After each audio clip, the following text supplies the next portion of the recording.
session really is going to be very interesting, where there will be stories from the field, from teachers and block resource persons. What I'm going to say is right now is like a prelude to it, talking about the NIPUN Bharat program in Uttar Pradesh at a high level. I think this was to be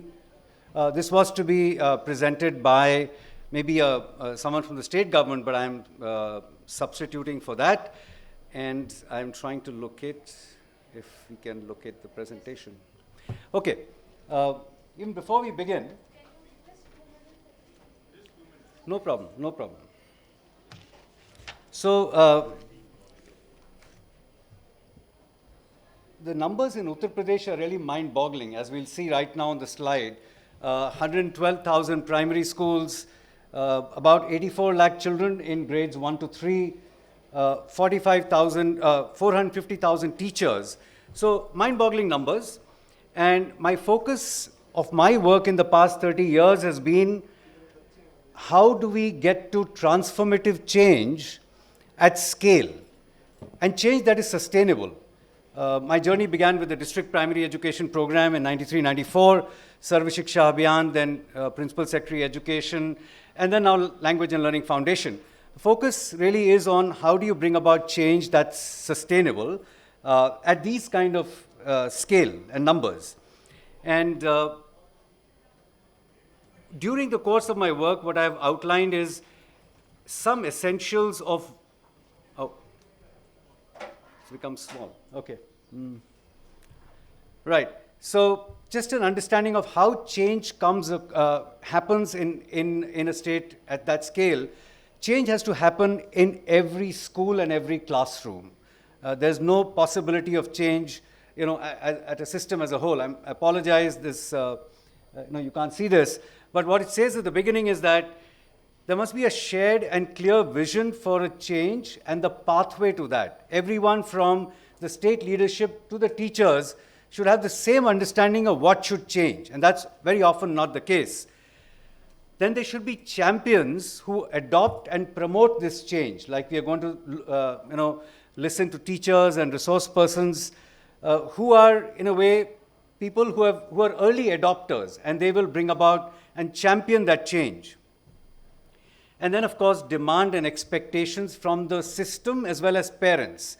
You can't work only on a model where we supply, we provide a lot of inputs, unless there's a demand for change that's coming up from the system as well as from parents and community.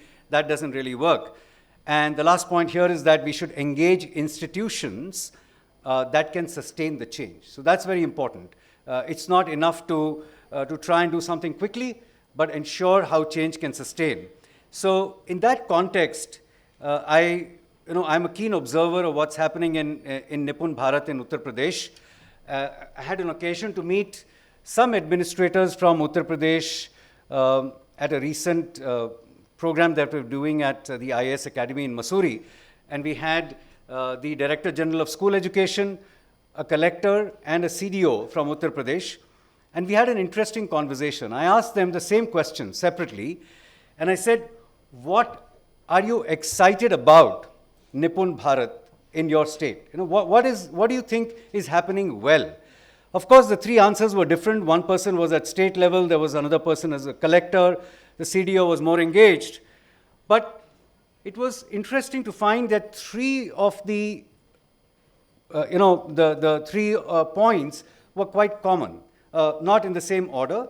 The first was that NIPUN Bharat in Uttar Pradesh has succeeded in doing a consistent messaging about FLN and student learning goals. आज हर teacher को, हर ARP को उत्तर प्रदेश में यह पता है कि बच्चों को क्या सीखना है और कहाँ तक पहुँचना है.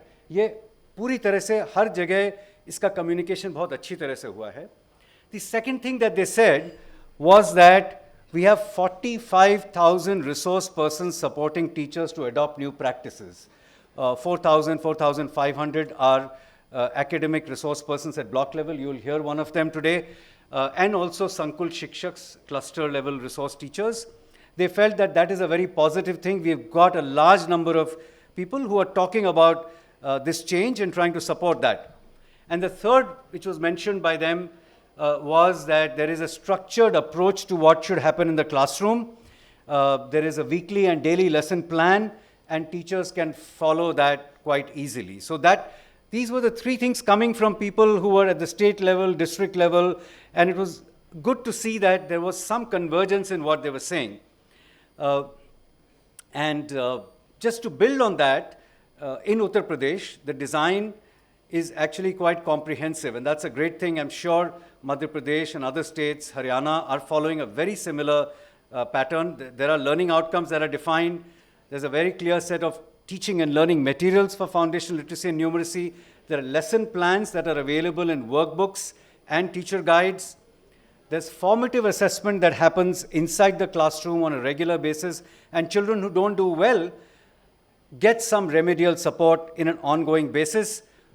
The teacher professional development is not a one-time training program, but includes participation in cluster meetings where also there are inputs, also from visits by academic resource persons. They try and guide the teachers.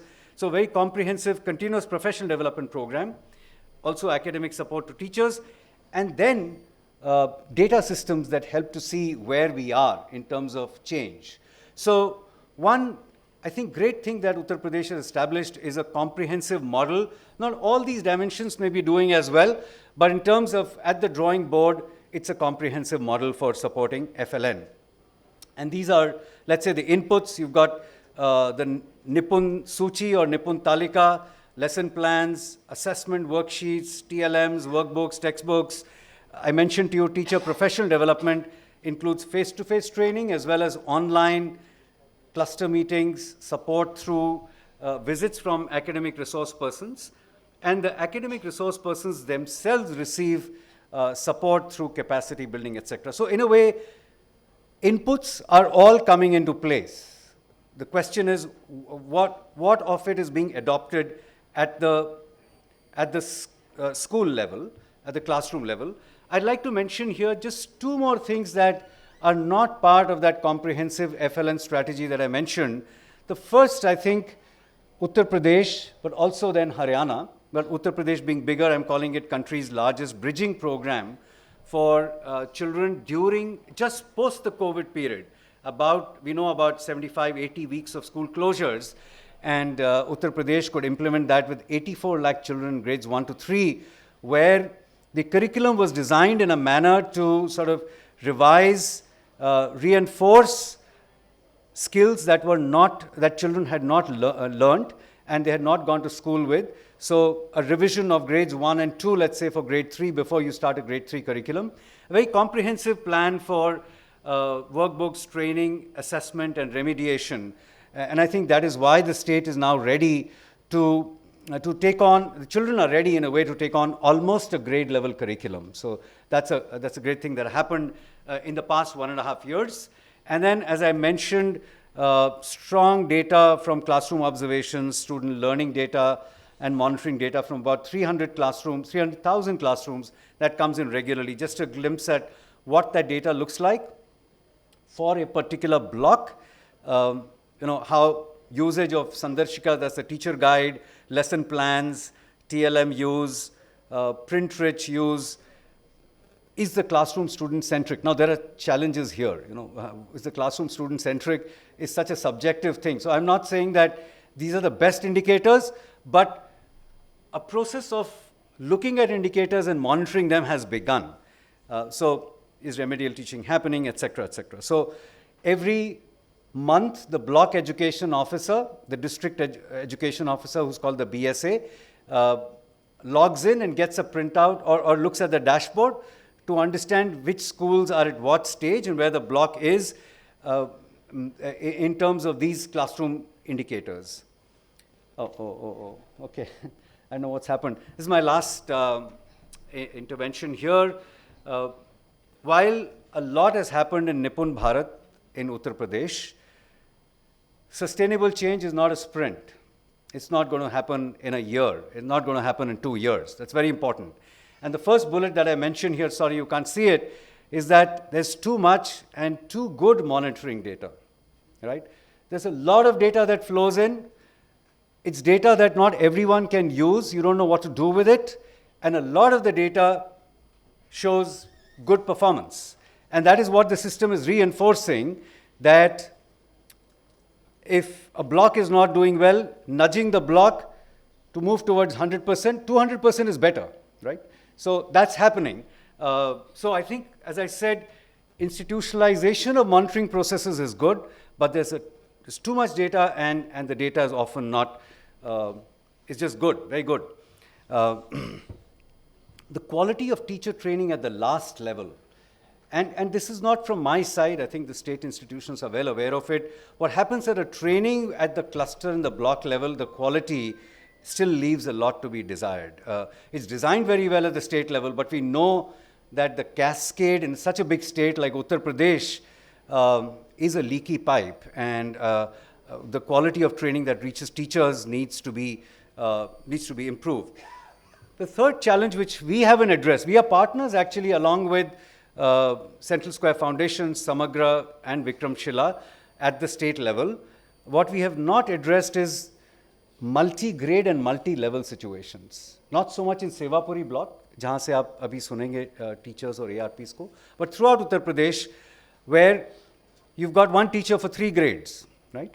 The curriculum is still almost mono-grade. How do you ensure that a teacher is able to teach 2 grades, 3 grades, and every classroom is completely, has got different levels of learning, right? From children who are just sort of beginning to read to those who are fluent readers. How is that to be managed? We are still not addressing it properly. And not just a question of government of Uttar Pradesh. I think partners like us who are working have not yet been able to be defining this well. System and teacher trust, that's the next one. I think still somewhere the system would say, I'll give you an example. The system would say that teachers का इतना ज़्यादा non-teaching काम नहीं है, right? Well, if you talk to teachers, I don't know आप लोग क्या कहेंगे, पर अगर आप शिक्षकों से बात करेंगे उत्तर प्रदेश में कहीं भी जाकर, हमको आप पढ़ाने के लिए अगर फ्री छोड़ दें तो बहुत काम हो जाएगा, बहुत अच्छे बच्चे सीख जाएंगे.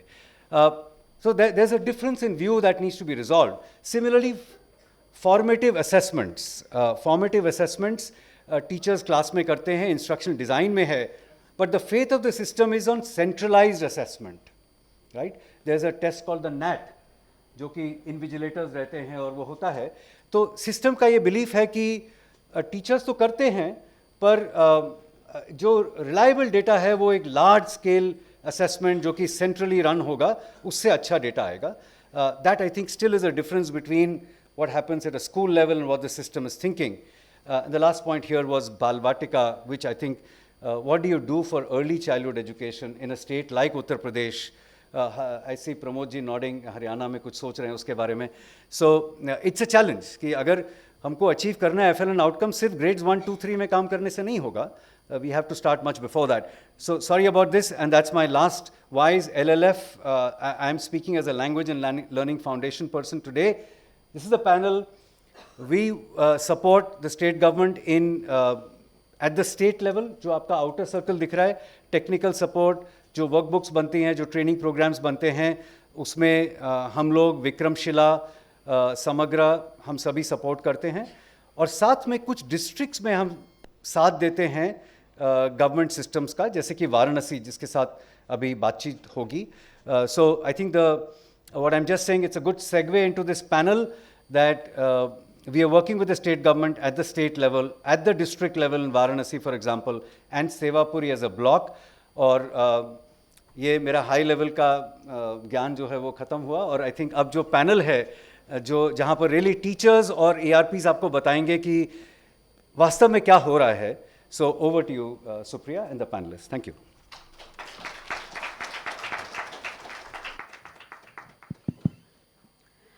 Thank you, Dheer, for that rich and elaborate. Thank you, Dheer, for the rich and comprehensive details of what's happening in UP at state level.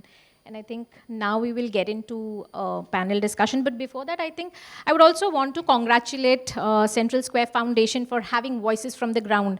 I think we have heard a lot of policymakers, a lot of people, so to speak, experts, And I think these are the practitioners and real experts in their own way.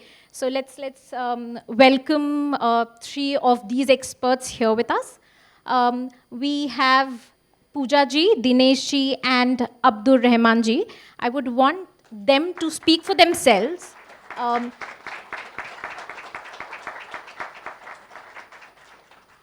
तो आप बहुत संक्षेप में अगर अपने बारे में बता दें कि आप कहाँ से हैं, क्या करते हैं, एंड उसके आगे हम बातचीत शुरू करेंगे. बहुत बहुत शुक्रिया सुप्रिया जी. और इससे पहले कि मैं अपनी बात शुरू करूं, आज का प्रोग्राम जिन लोगों ने ऑर्गेनाइज़ किया है, मैं उन्हें दिल से मुबारकबाद पेश करता हूं और मैं सेवापुरी का सलाम पेश करता हूं. मैं अब्दुर रहमान, सहायक अध्यापक, प्राथमिक विद्यालय ठठरा प्रथम, ब्लॉक सेवापुरी, जनपद वाराणसी. मैं पिछले 14 साल से प्राइमरी स्कूल में बच्चों के साथ सीखने सिखाने का काम कर रहा हूँ. शुक्रिया.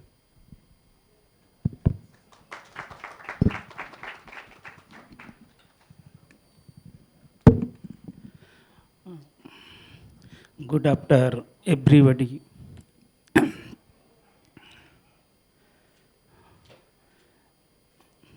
मैं डॉक्टर दिनेश चंद, ARP मॉडल ब्लॉक सेवापुरी से हूँ और हमें 17 साल का टीचिंग अनुभव है, जिसमें से सहायक अध्यापक, प्रधानाध्यापक और वर्तमान में मैं 4 साल से ARP पद पर भी कार्यरत हूँ और ऑफलाइन और ऑनलाइन दोनों सपोर्टिव सुपरविज़न का मुझे अनुभव है.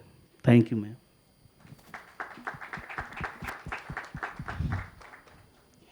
आप सभी को मेरा नमस्कार. मेरा नाम पूजा कनौजिया है. मैं प्राथमिक विद्यालय अर्जुनपुर सेवापुरी वाराणसी में कार्यरत हूँ. मैं एक शिक्षिका के साथ ही एक शिक्षक संकुल भी हूँ और मेरा कार्य अनुभव 4 साल का रहा है ma'am. So thank you and we are all eager to hear from you. हम इस बात को हिंदी इंग्लिश जो भी सहज आपको लगे हम उसमें बातचीत करेंगे और इसको कॉन्वर्सेशनल ही रखेंगे. वहाँ पर कौन लोग हैं हमें नहीं पता, हम यहाँ पर बातचीत कर रहे हैं. तो शुरुआत करते हैं. पैंडमिक के बाद से मैम निपुण भारत मिशन आया यूपी में, तो उसके निपुण भारत मिशन के अंतर्गत जो हम काम कर रहे हैं उसके बारे में अगर आप हमें बताएं कि भाषा शिक्षण, क्योंकि आप भाषा शिक्षण के बारे में अगर आप बात करना चाहें कि आप क्या कर रहे हैं और अगर बदलाव आपको कुछ दिखता है तो आपके स्तर पर वो बदलाव क्या है शिक्षण प्रक्रिया को लेकर. जी मैम, जो कोविड काल के बाद तो बहुत ही लॉस हुआ बच्चों को, लेकिन अभी अगर मैं कहूँ कि बदलाव पर अगर ज़्यादा फोकस करूँ कि हाँ बदलाव तो आए हैं, क्योंकि लर्निंग गैप होने की वजह से जब हम लोग को टीजी वगैरह विभाग द्वारा अवेलेबल कराया गया तो उसमें जिस तरह से सिस्टमैटिक तरीके से लेसन प्लान वगैरह बने हुए हैं कि जैसे कि बच्चों के साथ कैसे काम करना है उनके भाषा शिक्षण पे, उस पर मुझे बदलाव दिखने को मिला. और टीजी वगैरह सिस्टमैटिक है और एक अगर कहें कि सिस्टमैटिक शिक्षण विधि दी गई है कि साप्ताहिक शिक्षण कैसे करना है, आपको पर डे का लेसन प्लान कैसे बना है. तो जो टीचर अलग से सोचने में समय उनका वेस्ट होता था कि अब अगले दिन क्या करना है, तो वो चीज़ हमें सिस्टमैटिक मिल गई. अब साप्ताहिक वाले में है कि 4 दिन हमें शिक्षण कार्य करना है बच्चों पर और उसके बाद चौथे दिन है कि उनके साथ रिवीजन कार्य करने हैं, 5वें दिन उनका आकलन करना है. तो इस तरह साप्ताहिक एक शिक्षण चक्र चलता है. ठीक है मैम. और उसमें जब ये चीज़ें हो जाती है तो हर सप्ताह का एक जैसे 8 सप्ताह के बाद 9वें सप्ताह में एक सावधिक आकलन होता है. उसमें हम ये देखते हैं कि बच्चे ने क्या सीखा, उसमें मुझे क्या काम और करना है. इसके अलावा हम बैलेंस लिटरेसी अप्रोच पर भी काम कर रहे हैं कि कैसे नहीं मौखिक लिखित मौखिक डिकोडिंग और पठन लिखन इस पर सिस्टमैटिक काम हो रहा है। डिकोडिंग में मैम मैंने ये बदलाव देखा कि बच्चों को जिस तरह से पहले पढ़ाया जाता था कि अ से लेके ज्ञ तक का ज्ञान पूरा बता दिया जाता था, लेकिन अब ये चीज़ नहीं रही है। और अब बच्चों से जोड़कर जो उनके भाषा में सहज रूप से वर्ण आते हैं उनसे स्टार्ट की जाती है वर्णमाला, और डिकोडिंग को सिस्टमैटिक तरीके से बताई जाती है ताकि बच्चे अच्छे से सीख लें। जैसे उनके साथ वर्णों की ब्लेंडिंग कराई जाती है, शब्द बनवाए जाते हैं, उनसे वाक्य बनाए जाते हैं, फिर उनके वाक्य प्रयोग कराए जाते हैं। इस तरह से भाषा के सारे कार्य होते हैं। और कई सारे मौखिक अभिव्यक्ति के लिए हमें TLM विभाग द्वारा प्रोवाइड कराए गए हैं, जिसमें कि उनका मौखिक विकास हो सके बच्चों का। तो उनसे कई सारे चित्र चार्ट हैं और कहानी चार्ट है और नाटक के हैं, तो उनसे हम बच्चों का मौखिक विकास करवाते हैं। बस इतना। धन्यवाद। आई थिंक दो इम्पॉर्टेंट चीज़, मतलब जो भी आपने कहा वो सारा इम्पॉर्टेंट है। सिस्टमैटिक डिकोडिंग की तरफ हम जो बढ़ रहे हैं, वर्णमाला पर काम आप कह रहे हैं कि वर्णमाला के तहत नहीं जा रहे हैं हम, सिस्टमैटिक डिकोडिंग की वर्ण समूह बनाकर फिर ब्लेंडिंग, फिर शब्द पठन, वाक्य पठन। धन्यवाद मैम।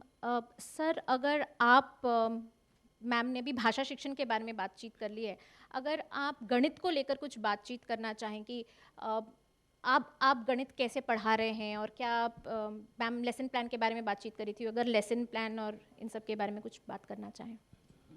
जी, बहुत अच्छा सवाल है सुप्रिया जी। देखिए, जो चेंजेस आए हैं वो तो कबूल करना पड़ेगा, और चेंजेस दो तरीके से आए हैं। एक तो सरकारी सतह पे और दूसरा गैर सरकारी सतह पे। मैं सरकारी की बात बाद में करूँगा। अगर गैर सरकारी तौर पे बात किया जाए और अगर हम उनकी भूमिका को, उनके रोल को अगर हम नकारते तो ये बहुत बड़ी बेईमानी होगी। तो मैं खुले दिल से, और पिछले 1 साल से जो चेंजेस आए हैं, बल्कि मैं तो कहूँगा कि LLF और विक्रमशिला ने जो सराहनीय कार्य सेवापुरी में किया है, और 1 साल से नहीं, 2 साल से, पिछले 2 साल से प्रत्येक स्कूल में प्रत्येक बच्चे को फिजिकल तौर पे जो वर्कबुक इन लोगों ने उपलब्ध कराई है वो बहुत ही सराहनीय कार्य है, और इससे बहुत ही फ़ायदा मिला है। जो कोविड के बाद जो मायूसी छाई हुई थी, उस मायूसी को पाटने में जो विक्रमशिला और LLF ने जो काम किया है, उनकी भूमिका बहुत ही अच्छी है। मैं इसके लिए खुले दिल से आपको मुबारकबाद पेश करता हूं। और दूसरी बात यह कि 1 साल पहले निपुण भारत मिशन की जब शुरुआत हुई तो हमें विक्रमशिला और LLF की तरफ से टीचर्स गाइड मिली। ये टीचर्स गाइड क्या है कि पहले पारंपरिक तरीके से टीचर्स जाता था, बच्चों को मैथ के सवाल कुछ बोर्ड पे दे देता था, कुछ एक्सरसाइज दे देता था, वो बच्चे कर लेते थे, ठीक है। लेकिन इधर निपुण भारत मिशन के आ जाने की वजह से, और जो LLF और विक्रमशिला ने जो वर्कबुक हम लोगों को प्रोवाइड किया, वो वर्कबुक क्या है, हमें कल क्या पढ़ाना है, वो हमें वो टीचर्स गाइड से पता चलता है। वेल प्लान्ड, पहले पीरियड में क्या पढ़ाना है, दूसरे पीरियड में क्या पढ़ाना है, तीसरे पीरियड में क्या पढ़ाना है, पूरे वीक में हमें क्या पढ़ाना है, पूरे महीने में क्या पढ़ाना है, ये हमें टीचर गाइड से पता चलता है। तो हमारा काम, ये वर्क टीचर्स गाइड ने हमारा काम बहुत ही आसान कर दिया। जैसे अच्छा, टीचर्स गाइड में हमें एक दिन पहले से पता चल जाता है कि हमें कल क्या पढ़ाना है, उसकी तैयारी हम आज ही कर लेते हैं। कौन सा TLM लेके जाना है, कौन सी चीज़ें लेके जानी है, वो हम एक दिन पहले ही अपने साथ रख लेते हैं। और दूसरी बात ये कि ये जो टीचर्स गाइड है ना, पूरी तरीके से ELPS पे फोकस्ड है। मतलब कि पहले तो होता था कि जैसे कि ELPS क्या है, बच्चों को व्यवहारिक ज्ञान को लाना और जोड़ना उनसे। जैसे सपोज दैट कि अगर हम बोर्ड में पहले दे देते थे कि 15 में 5 जोड़ो, बच्चे ने जिसको आता था 20 जोड़ करके हमें दे देता था। लेकिन अब क्या है कि हम जो है 4 दिन तक बच्चों को जोड़ जो सिखाना है ना, पहले बच्चों का कॉन्सेप्ट क्लियर करते हैं, 4 दिन तक उनके साथ मेहनत करते हैं। जैसे कि अगर 15 में 5 जोड़ना है तो हम बच्चों के साथ, बॉल के साथ, गोलियों के साथ, वो बच्चों के साथ हम खुद करके दिखाते हैं। गोलियां रख लिया, कंकर रख लिया, या कोई भी संसाधन जो हमारे भौतिक में फैले हुए हैं, आसपास फैले हुए हैं, पेन हो गए, स्केच बुक हो गए, तिलियाँ हो गई, उन्हें इकट्ठा करके 15 पहले रखा, फिर उसमें 5 जोड़ा, फिर उनको गिन के दिखाया कि देखो 15 था, फिर 5 ऐड हुआ, फिर ये 20 हो गए। तो ये जो चीज़ें हमने करके दिखाई पहले खुद, फिर बच्चों के साथ हमने मिलकर के खुद किया, और फिर उसके बाद में बच्चों को स्वतंत्र छोड़ दिया कि अब आप लोग करो। यानी I do, we do, you do, ये कॉन्सेप्ट जो है हमें टीचर्स गाइड से देखने को हमें मिला। तो ये कॉन्सेप्ट एक नया कॉन्सेप्ट था और मैं बहुत मुबारकबाद पेश करना चाहता हूँ। और दूसरी तरफ सरकारी जो हमें गाइडलाइन मिली, सहायता मिली, तो उसमें 37 टाइप्स के हमें पोस्टर मिले, जिसमें मैथ के और भाषा के दोनों के थे, और 1 क्लास 1 से लेकर क्लास 3 तक, तो 102 पोस्टर हमें मिले जो 37 टाइप्स के थे। और दूसरी बात की, जैसे अभी पूजा मैम ने कहा, वर्क बुक की बात की और असेसमेंट की बात की, ये सारी चीज़ें हमको देखने की मिली। और प्रिंट रिच एनवायरनमेंट और TLM का जो हमें कॉन्सेप्ट मिला, ये पिछले 1 साल से बहुत ज़्यादा देखने को मिला। और ये नहीं सिर्फ मैं कर रहा हूँ, ये पूरा सेवापुरी कर रहा है, और हमारी टीम में LLF और विक्रमशिला की टीम भी शामिल है, जो हमारा सपोर्ट करती है। हमारा सुपर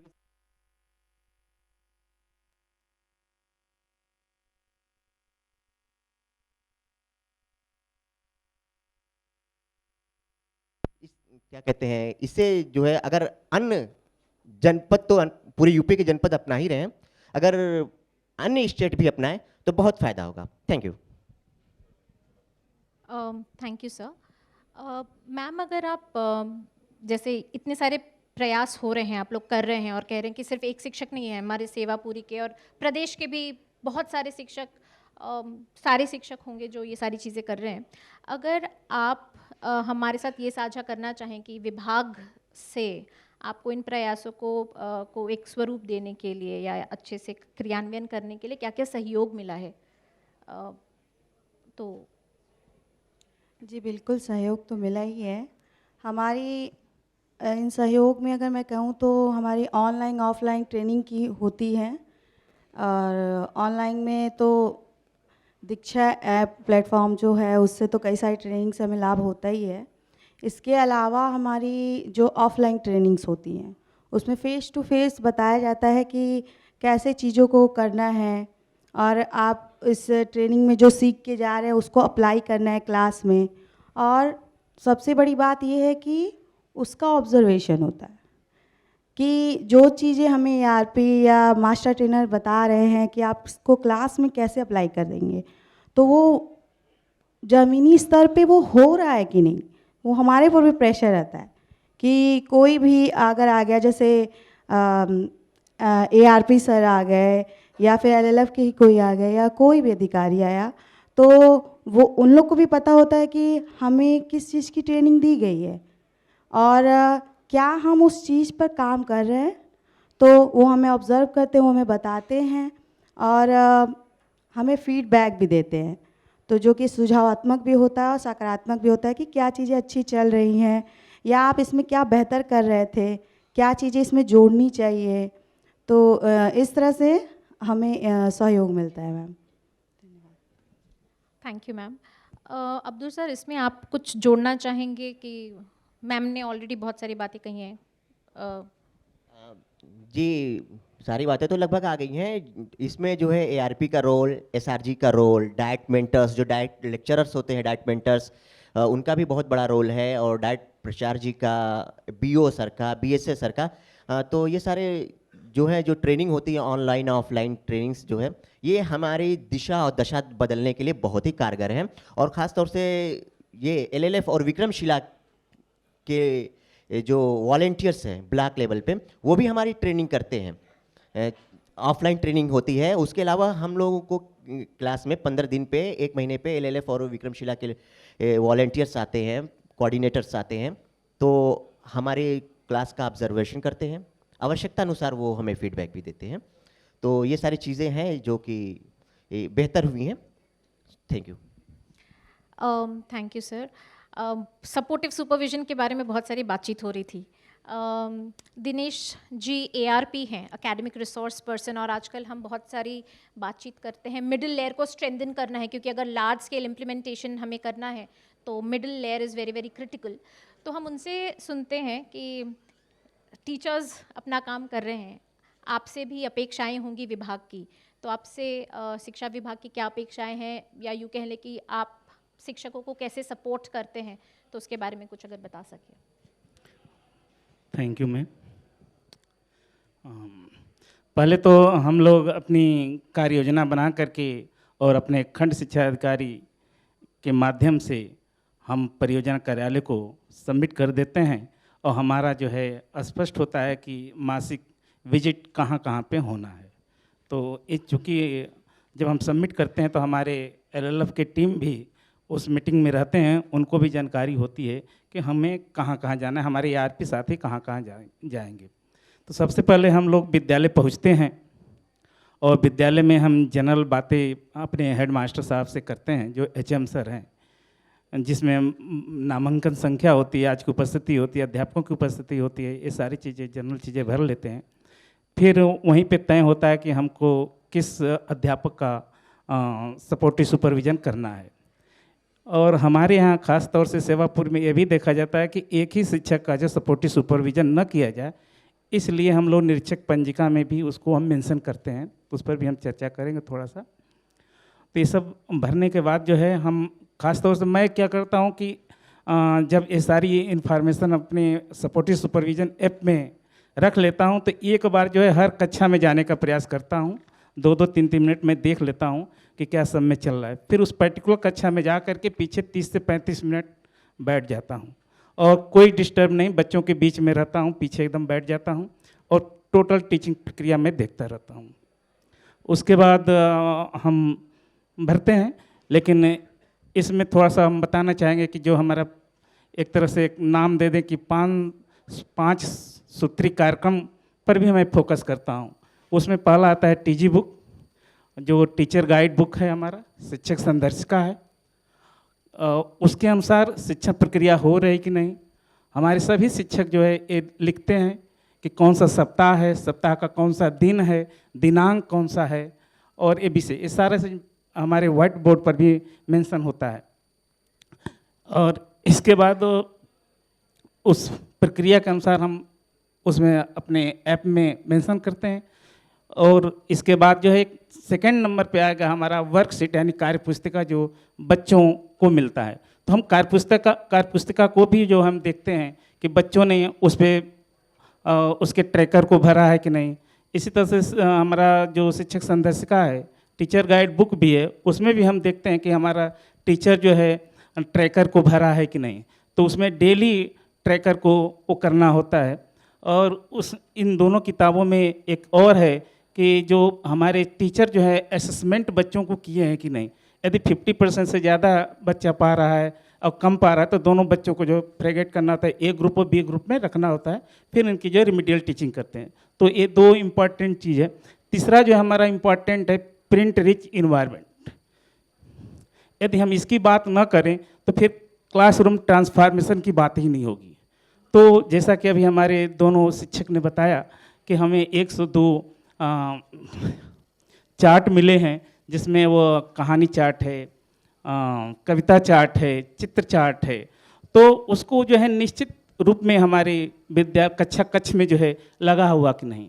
और जब हम इसकी बात करते हैं तो हमारा नेक्स्ट आता है रिमीडियल टीचिंग।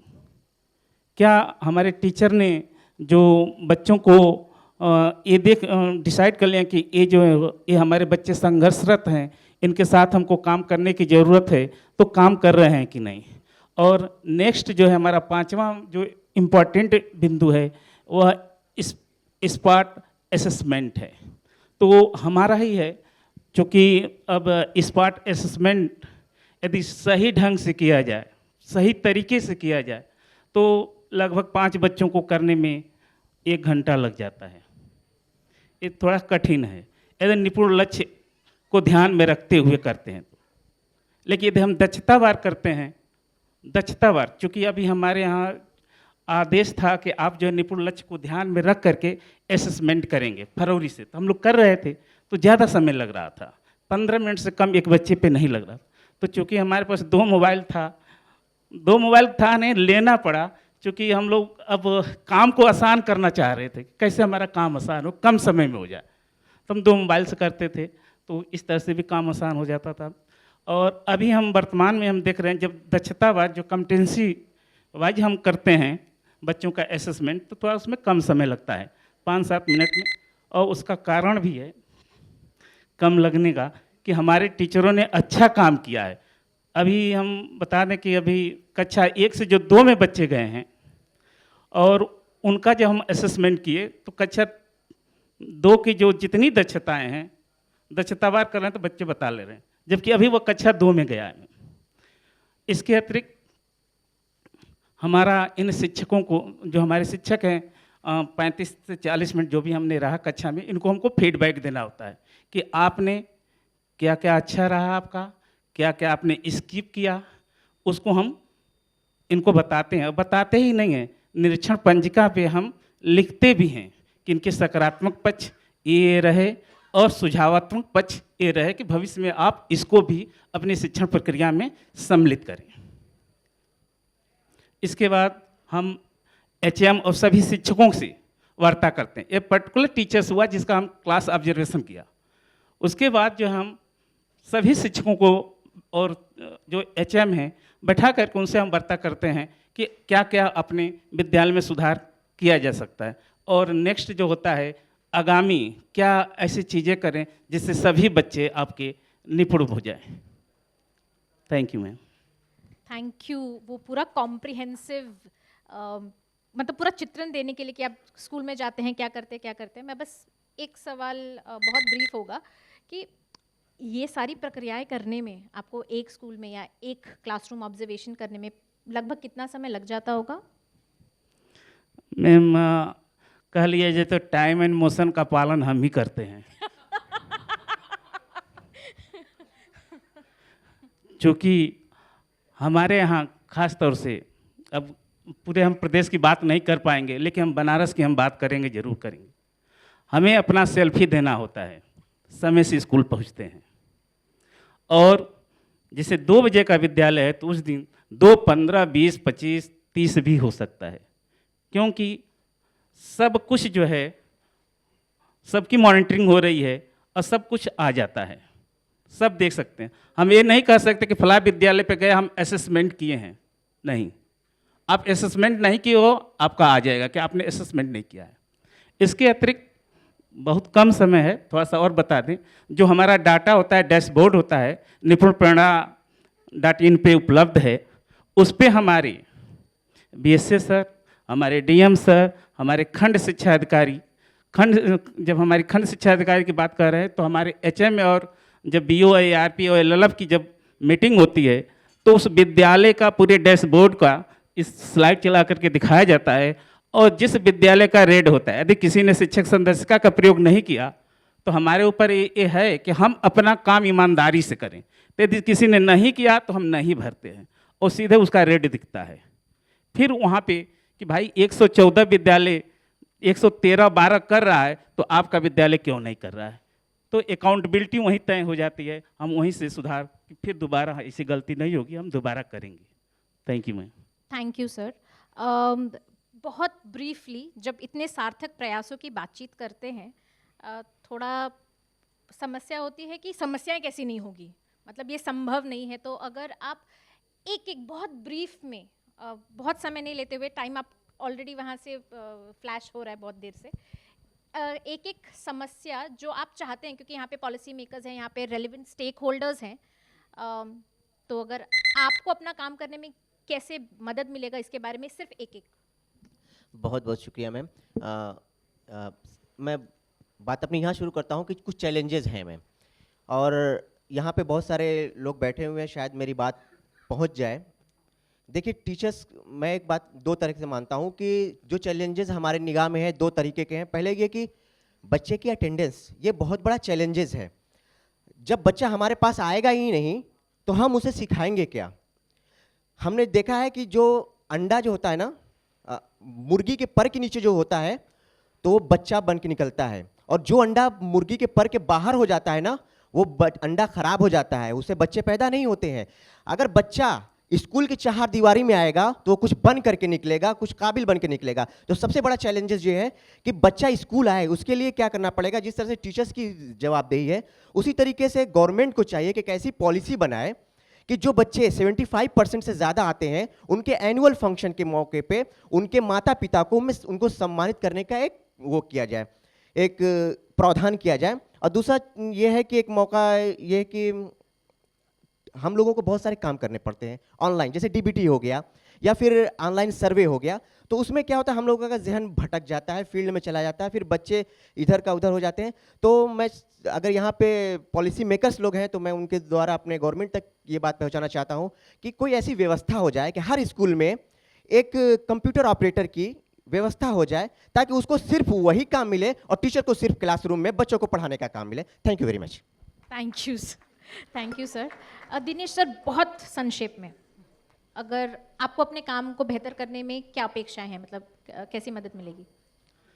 हम काम तो हमारे शिक्षक और हम सब बेहतर कर रहे हैं, इसमें नो डाउट। यदि हम नहीं करते तो हमारे यहाँ जो रिजल्ट है, चूँकि रिजल्ट ओरिएंटेड काम हो रहा है, रिजल्ट की बात करेंगे तो हमारे यहाँ 56 ऐसे विद्यालय हैं जो उन्होंने घोषित कर दिया कि हम निपुण हैं, पहली बात। और 86 की बात करें हम, 86 ऐसे हैं कि जो 80% से ज़्यादा घोषित कर दिया कि हम निपुण हैं।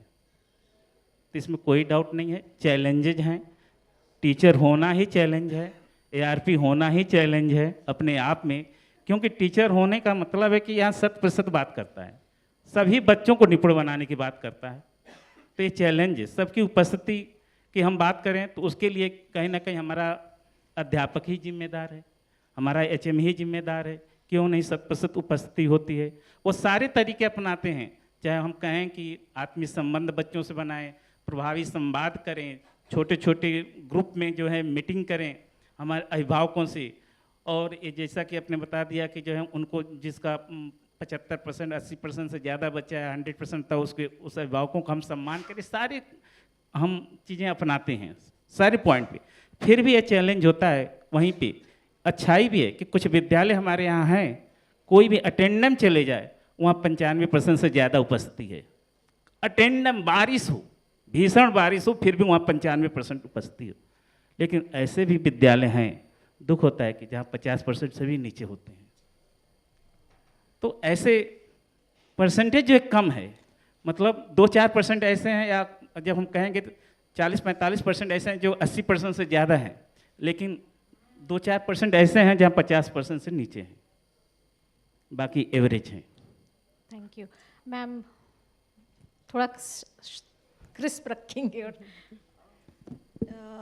मैं ये कहना चाहूँगी कि पाठ्यक्रम जो होता है प्राइमरी में, खासकर जो मैंने अनुभव किया वो बता रही हूँ, कि अगर पाठ्यक्रम ही निपुण लक्ष्य के सापेक्ष अगर बन जाए, और तो उसमें जो साल भर में जो बच्चे पढ़ रहे हैं, जिसके लिए हमें कवायद करनी पड़ रही है कि उसको ये आना चाहिए, मौखिक विकास हो जाए, सिस्टमैटिक वो सीख ले, तो मेरा मानना ये है कि अगर सिस्टमैटिक बुक ही बन जाए तो वो ज़्यादा बेहतर होगा और हमें इतना मेहनत करने की ज़रूरत नहीं पड़ेगी। हम जो सिखाना चाहते हैं वो उस तक पहुंच जाएगा टाइम पर। एक साल में एक बच्चे को अगर 1 में है तो उसका 1 का दक्षता उसको आना चाहिए, 2 में जाए तो 2 की दक्षता आनी चाहिए, तो 2 में गया है तो इसका मतलब 1 की भी आनी चाहिए। हम लोग ऐसे ही टेस्ट लेते बच्चों का। जब वो 3 में आया, जैसे सर जो बोल रहे थे वो मेरे ही क्लास के बारे में बता रहे थे कि मैं क्लास 2 की क्लास टीचर हूँ, तो उन्होंने जब असेसमेंट किया रैंडम बच्चों में, तो उन्होंने ये पाया कि जब मैं निपुण लक्ष्य से उनका वो असेसमेंट कर रहा हूँ तो वो बच्चा अपनी 2 की दक्षता तो प्राप्त किया ही है, तो उसके लिए 3 सीखना आसान है। जैसे अगर 1 मिनट में 45 शब्द पढ़ना है तो 3 में आने पर 1 मिनट में 60 शब्द पढ़ना है, 60 शब्द, तो उसके लिए 45 ऑलरेडी है कि वो पढ़ ले रहा है। तो ये होता है कि मुझे ऐसा लगता है कि अगर पाठ्यक्रम ही ऐसा बना दिया जाए कि निपुण लक्ष्य के सापेक्ष हो तो वो ज़्यादा आसान हो जाएगा, सबके टीचर के लिए भी आसान हो जाएगा उस चीज़ को पढ़ाना। Thank you ma'am. So a lot of hints towards textbook revision is here, attendance, MGML की भी बात कर रहे थे. Thank you, and I think I will leave it here so that we take food for thought कि हमें क्या क्या करना है. हमने बहुत सारी बातचीत सुनी है. Thank you very much कि आप यहाँ आए हमारे साथ. जो आप करते हैं, ये आपकी दिनचर्या है, जो आप करते हैं उसके बारे में बताने के लिए. Thank you very very much. Thank you, ma'am. Thank you. Thank you all of you.